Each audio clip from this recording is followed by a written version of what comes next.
How to download monthly account statements from Regions Bank. Hey everyone, welcome back to the channel. So if you need a copy of your bank statement, well here is how to download it from Regions Online Banking. So now without further ado, let's get started. So first thing first, open any web browser and now here once inside, you can just click on the search bar and simply search Regions Bank. And now here on the search result, just click on the first link and after that you'll be prompted to the official website of the Regions Bank.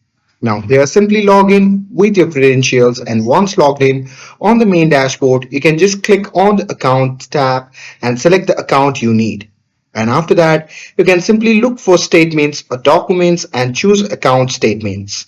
And after that, you simply have to select the month or date range you want to view and your statement will open in PDF format. So there you can just click the download or save button to keep a copy on your computer, and you can also print directly if you need a physical copy for records or taxes. And that's it. That's how you can download monthly account statements from Regions Bank.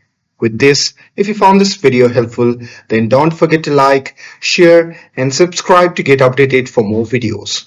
Thanks for watching and I'll see you in the next video.